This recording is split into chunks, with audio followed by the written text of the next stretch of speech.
Alhamdulillah, semoga apa yang kita baca, yang kita lafazkan, kalimat-kalimat thayyibah dikabulkan oleh Allah segala hajat kita insyaAllah. Pertama almarhumah kedua orang tua kita yang telah mendahului kita, saudara-saudara kita, adik-beradik, ipar, mertua, makcik, pakcik, atuk, nenek kita, dan para jemaah yang telah saya bacakan tadi insyaAllah. Dan bagi kita yang orang tuanya masih hidup, mudah-mudahan Allah panjangkan usianya dalam taat beribadah kepada Allah Subhanahu wa taala. Jemaah yang berbahagia, pada kesempatan yang berbahagia ini saya tidak panjang memberikan ceramah agama atau tausiah. Saya ingin mengajak kita semua, tidak terkecuali, untuk merenung satu firman Allah Subhanahu wa taala yang saya kutip dalam Al-Quran surah Al-Hasr ayat 18, di mana Allah Subhanahu wa taala berfirman, a'udzubillahi minasyaitonir rajim, ya ayyuhallazina amanu taqullaha wal tanzur nafsum ma qaddamat lighad wattaqullaha innallaha khabirum bima ta'malun. Shadaqallahul azim. Maksud dari firman Allah itu ialah, wahai orang-orang yang beriman, bertakwalah pada Allah dengan sebenar-benar takwa.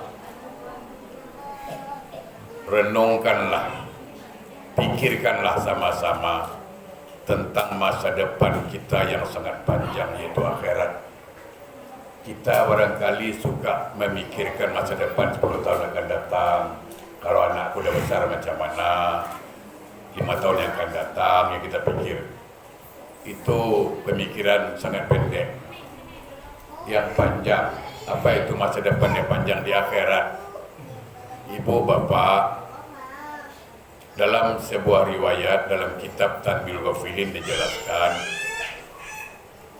bahwa Allah ciptakan dunia untuk kita. Dunia ini untuk kita, Pak, Bu.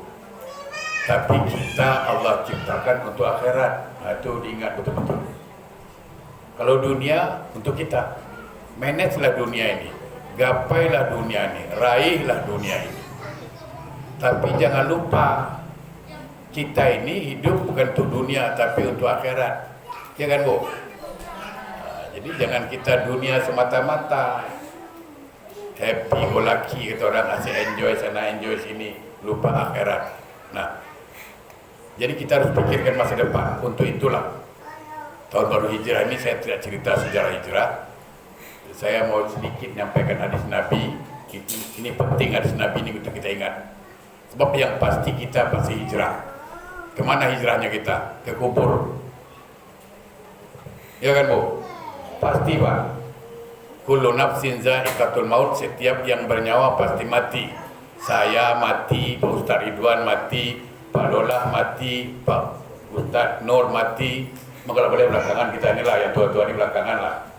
Ustaz. Ya kan? Kalau boleh, kan kalau boleh. Boleh tak, Agung? Boleh. Kalau Agung dia bilang boleh, aman itu. Betul-betul. Ada bagaimana ya, no? Boleh, no? Ya, ada. Udah mengalah yang mudah-mudahan. Ya, itu yang pasti. Nah, saya ingin sampaikan hadis Nabi.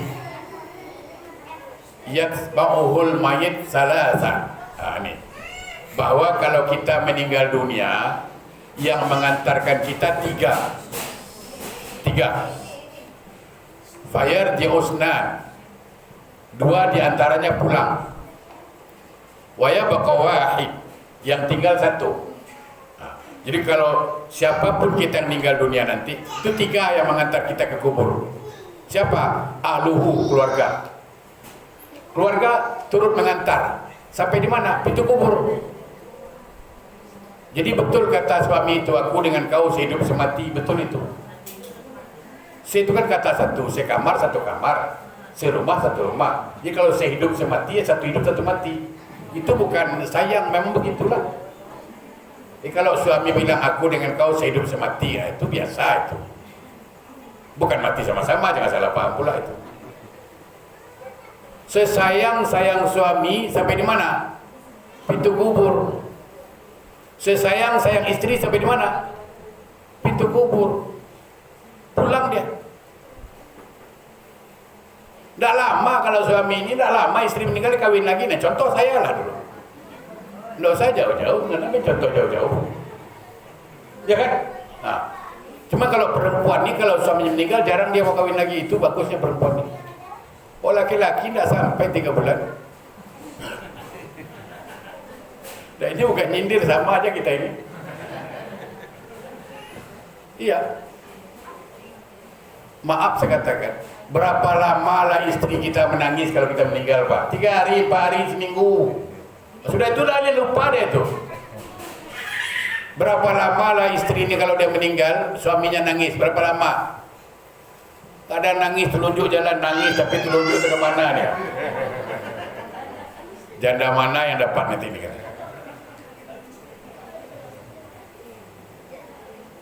Berapa lama nangis istri itu? Berapa lama? Saya kasih tahu ibu, bapak-bapak, ini betul-betul. Terus saya jauh-jauh, terus saya ceritain orang, cerita diri saya dulu.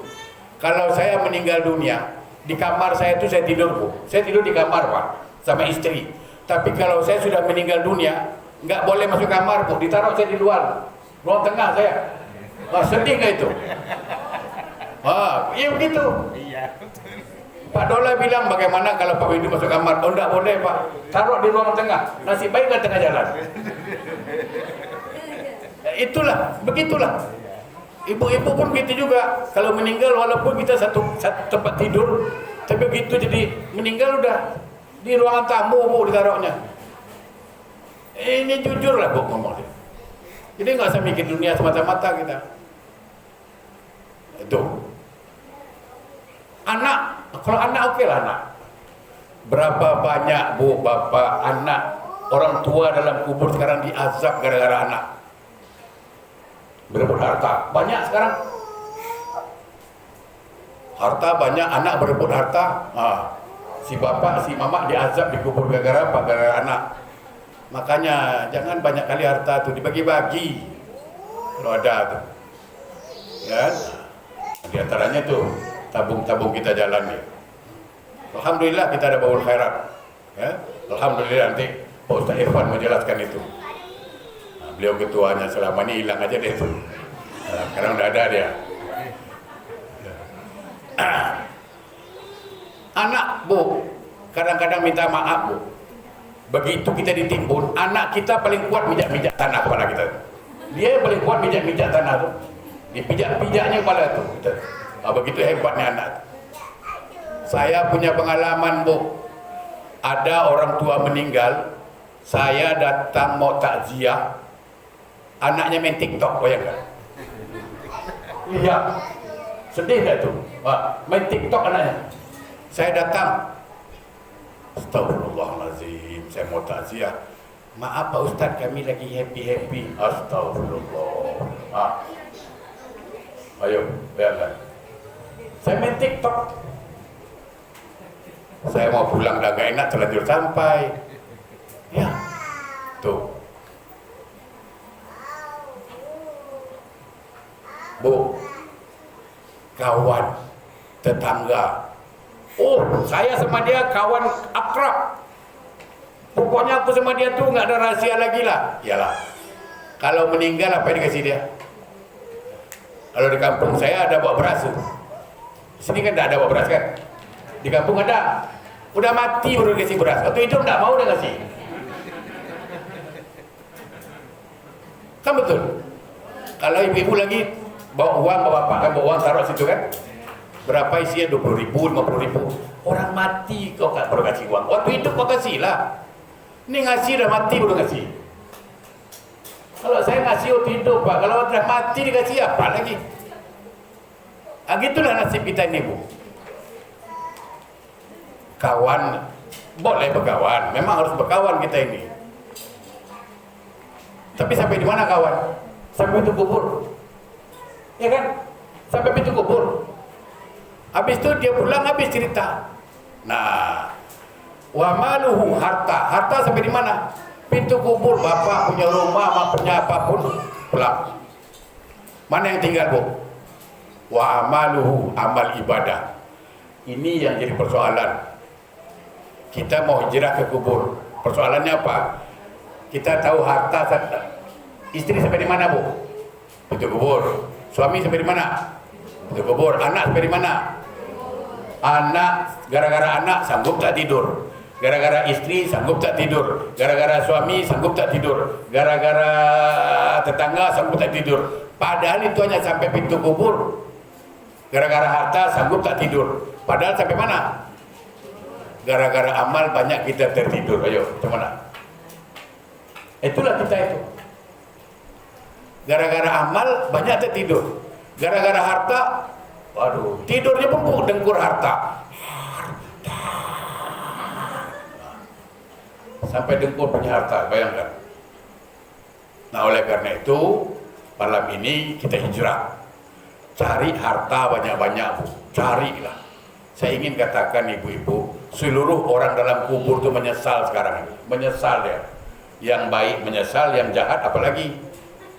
Kalau yang baik bilang apa? Aku kalau tahu aku sedekah begini besar fadilahnya dalam kubur, kemarin aku isi tabung mobil khairat banyak-banyak.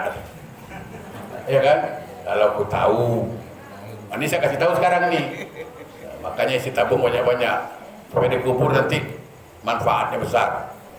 Kalau aku tahu baca Quran itu fadilahnya dalam kubur, subhanallah, tentu baca Quran. Menyesal. Yang baik aja menyesal, apalagi yang jahat. Nah. Makanya ibu-ibu saya pesan, dalam kubur itu persoalan paling berat apa? Ngumpat, ngata-ngata orang, ngerumpi. Wah, itu dalam kubur memang ditunggu malaikat tuh. Ngasih tahu dia tuh, Raja Rumpi datang. Raja Ngumping datang, hati-hati. Iya, ditunggu malaikat. Wah, bestak kode. Bestak kode. Bestakan kene Raja Ngumping. Besar ukur. Ibu percaya apa enggak? Nabi pernah tanya, mana besar dosa zina dengan gibah, mengumpat? Ketahui ibu-ibu itu. Kalau zina yakin kita tidak mau, tapi kalau ngumpat hobi kita ini. Padahal dosanya lebih besar dari zina. Sahabat bilang, kok besar dari zina? Loh, kalau sampai berzina minta ampun sama Allah, Allah ampunkan, insya Allah. Kalau ngumpat, lo minta ampun sama siapa? Sama orangnya, mau nggak? Itu masalah.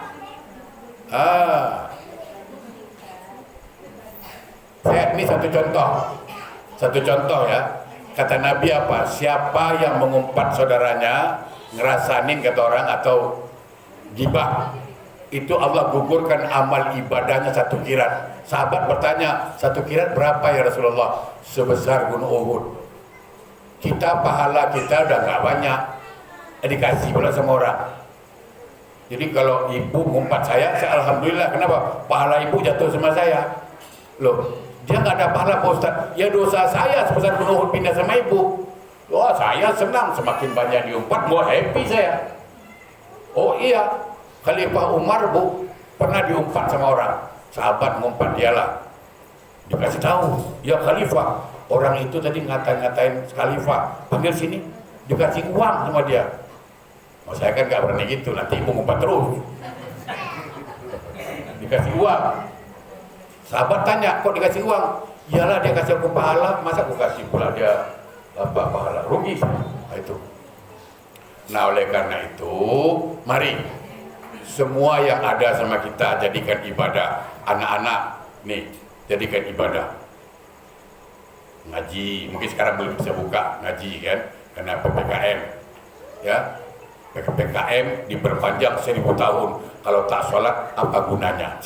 Kan ada istilah itu.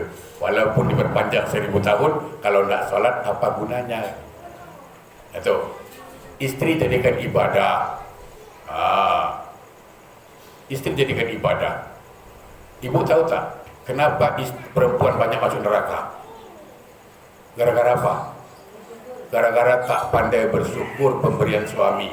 Kurang aja. Asal dikasih, suami bilang syukurlah. Ustaz bilang syukur, tapi kurang. Ini yang tak tahan. Iya. Jadi mulai besok, kalau suami kasih uang rezeki, alhamdulillahirabbil alamin, mudah-mudahan berkah. Yang ini enggak kasih uang alhamdulillah tapi kurang loh mas. Ini yang enggak tahan ya. Anak jadikan ibadah dan harta jadikan ibadah. Bu, saya alhamdulillah ya tetap bersyukur walaupun bukan dari saya uangnya. Kadang-kadang nggak disangka-sangka transfer. Ya alhamdulillah. Banyak di antara sahabat saya itu sudah mulai menikmati sedekah. Dia sudah menikmati. Kalau kita mungkin belum menikmati. Betul saya katakan, kita belum menikmati. Kalau kita sudah menikmati sedekah, Bu, maka sedekah kita jadikan hobi. Ya, allazina yunfiquna fis sarai wat dharra. Dia mau menginfakkan hartanya baik lapang maupun sempit. Walaupun 1.000 satu hari, tapi hari-hari dia sedekah. Itu dia. Dan orang dalam kubur itu kalau suruh bangun lagi, coba tanya orang dalam kubur, kalau diizinkan bangun, apa yang mau dibuat? Sedekah. Dia nggak mau cerita lain. Orang dalam kubur itu, kalau dia boleh bangun dunia, dia akan mengatakan, aku ingin bersedekah. Kenapa? Karena dia merasakan nikmat sedekah dalam kubur. Ya, oleh karena itu, bukan soal banyak sedikit, Bu, nggak usah. Saya cuma sedikit, tidak apa-apa, jadikan hobi. 500 perak, walaupun uang siling tidak apa-apa, jadikan hobi. Insya Allah itu memancing rezeki. Nah, rezeki mancing. Ya. Oleh karena itu sekali lagi, harta jadikan ibadah, anak jadikan ibadah, istri jadikan ibadah. Kalau sudah jadi ibadah semua, nah insya Allah semua mengantar kita ke kubur. Ya kan? Nah, mari kita muhasabah diri sebentar. Mudah-mudahan bermanfaat. Subhanallah walhamdulillah wa la ilaha illallah wallahu akbar. Subhanallah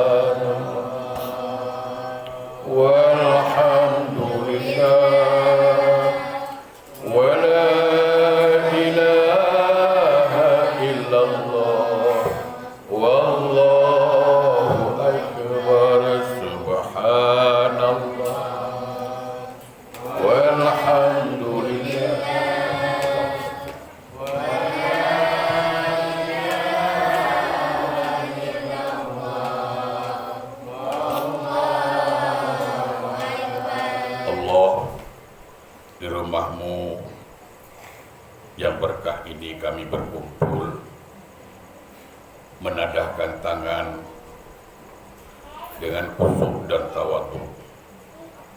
Kami sadar ya Allah, sadar kami ya Allah, kami bukanlah hamba-hambamu yang terbaik. Kami sadar ya Allah, namun kami berusaha untuk berbuat baik. Allah, kami menyadari betapa banyak sekali kelalaian kami terhadap perintah-perintah-Mu. Banyak perintah-Mu telah kami langgar ya Allah, dan banyak larang-larangan-Mu yang telah kami kerjakan. Oleh karena itu, dalam rangka memasuki tahun baru hijrah ini, kami memohon padamu ya Allah, kami ingin hijrah. Kami ingin hijrah agar menjadi hamba-hamba-Mu yang baik ya Allah. Beri kami peluang ya Allah, tunjukkan kami jalan yang Kau ridhoi. Allah, kami sadar, kami insaf bahwa amal-amal soleh kami belum banyak, dan kami pun tidak tahu apakah amal-amal soleh kami telah Engkau terima. Namun ya Allah, seandainya tidak Engkau terima amal-amal soleh kami, lalu Tuhan mana lagi yang akan menerimanya? Allah, kami pun sadar banyak dosa yang sudah kami lakukan, banyak kesalahan yang sudah kami kerjakan. Kami takut ya Allah akan azab-azab-Mu, baik azab dalam kubur dan azab neraka-Mu. Namun kami berharap ya Allah, sebelum ajal kami sampai, sebelum malaikat maut menjemput nyawa kami mohon ya Allah, Allahumma rzuqna taubatan nasuha qabla al-maut. Allahumma rzuqna taubatan nasuha qabla al-maut. Allahumma rzuqna taubatan nasuha qabla al-maut. Allahumma rzuqna taubatan nasuha qabla al-maut. La ilaha illallah. La ilaha illallah. La ilaha illallah. La ilaha illallah. Muhammadur Rasulullah. La ilaha illallah. La ilaha illallah. La ilaha illallah. Muhammadur Rasulullah. La ilaha illallah. La ilaha illallah. La ilaha illallah. Muhammadur Allah. Kami sadar kami sering melalaikan solat ya Allah. Terkadang kami mendengar suara azan, tapi kami tidak menyahut panggilan-Mu. Oleh karena itu ya Allah, kami hamba-Mu mohon padamu ya Allah, gairahkanlah perasaan kami, doronglah hati kami ya Allah, untuk selalu menjaga waktu-waktu sholat kami. Allah, kami sadar kami jarang baca Al-Quran, padahal Al-Quran itu kitab petunjuk bagi kami ya Allah. Allah, kami mohon lagi padamu ya Allah, gairahkanlah perasaan kami, dorong hati kami ya Allah untuk cinta kepada Al-Quran, untuk selalu menatap Al-Quran. Kami ingin ya Allah hidup kami dibimbing oleh Al-Quran. Allah, kami berkumpul di sini mengharapkan padamu ya Allah, seandainya di antara kami di sini ada perasaan sakit hati, ada perasaan hasad dan dengki, ada perasaan sombong di hati kami ya Allah, cabut ya Allah. Hindarkan ya Allah rasa dengki di hati kami ya Allah. Hindarkan rasa iri hati di hati kami ya Allah. Hindarkan buruk sangka di hati kami ya Allah. Jadikan kami hamba yang ikhlas mata-mata menuntut ridha-Mu ya Allah. Allah, seandainya di antara kami di sini ada seorang istri yang durhaka pada suaminya, kami mohon ya Allah, mohon ya Allah, berilah hidayah pada istri itu, agar dia menjadi istri yang solehah,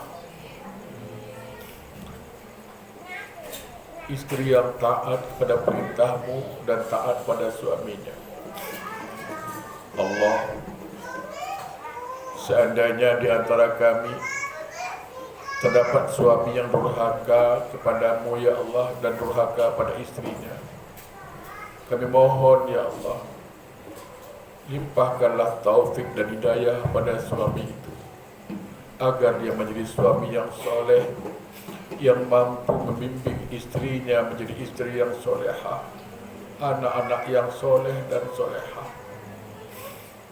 Allah, barangkali kami selama ini bertetangga, ada yang tidak tegur sapa, ada yang tidak enak-enakan, ada yang sakit hati. Oleh karena itu Allah, tanamkan rasa kasih sayang di antara kami ya Allah, utamakan silaturahim ya Allah. Jauhkan kami ya Allah, jauhkan kami ya Allah, jauhkan kami ya Allah. Kalau ada perasaan ingin memutuskan tali silaturahim ya Allah, kami ingin ya Allah kekal silaturahim ya Allah. Allahumma ya Allah ya Rahman ya Rahim, alangkah takutnya hati kami ya Allah ketika mendengar sabda Nabi-Mu, barang siapa tak tegur sapa lebih dari 3 hari, Engkau menolak amal ibadahnya. Sungguh ya Allah, sungguh ya Allah, lembutkanlah hati kami ya Allah bagi mereka yang tidak tegur sapa itu ya Allah, agar mereka saling bertegur sapa ya Allah, agar amalnya Engkau terima ya Allah. Allahumma ya Allah ya Rahman ya Rahim, seandainya kami sebagai orang tua selama ini lalai membimbing anak-anak kami menjadi anak yang soleh dan soleha, berilah peluang pada kami anak-anak ini untuk menjadi anak yang soleh dan soleha. Beri peluang kami ya Allah orang tua ya Allah untuk dapat mendidik anak-anak kami. Allahumma ya Allah ya Rahman ya Rahim, barangkali di antara kami di sini terdapat anak yang durhaka pada orang tuanya, anak yang lalai dengan kewajiban pada orang tuanya. Sungguh ya Allah, sungguh ya Allah, Engkau bersabda, Nabi-Mu bersabda, suhti ummihi hajaba lisanahu an syahadati la ilaha illallah. Kemurkaan seorang ibu pada anaknya akan mengunci lisan anaknya ketika meninggal dunia menyebut kalimat la ilaha illallah. Allah, beri peluang kepada kami ya Allah, beri peluang pada kami ya Allah, agar kami dapat menjadi anak-anak yang soleh ya Allah, yang berbakti kepada kedua orang tuanya ya Allah. Allahumma ya Allah ya Rahman ya Rahim, bagi kami yang orang tuanya masih hidup, Engkau panjangkanlah usianya ya Allah. Panjangkan usia orang tua kami ya Allah dalam taat beribadah kepadamu ya Allah, agar ia benar-benar menjadi hamba yang Kau ridhoi. Allahumma ya Allah ya Rahman ya Rahim, bagi kami ya Allah yang orang tuanya telah meninggal dunia, sungguh ya Allah waktu hidupnya kami barangkali belum sempat berbuat baik. Sungguh ya Allah, betapa besar jasa-jasa orang tua kami. Entah berapa tetes darah yang telah dia keluarkan dari rahimnya, entah berapa banyak keringat bercucuran dari badannya, entah berapa banyak uang yang sudah dikeluarkan membesarkan kami. Sungguh ya Allah, sungguh tidaklah patut kalau kami durhaka padanya ya Allah. Namun malam ini ya Allah, dalam rangka tahun baru hijrah ini, kami mohon ya Allah, kami anak-anak yang belum sempat berbakti kepada kedua orang tuanya, dan orang tua telah meninggal dunia sekarang terbujur kaku di liang lahat, kami mohon padamu ya Allah,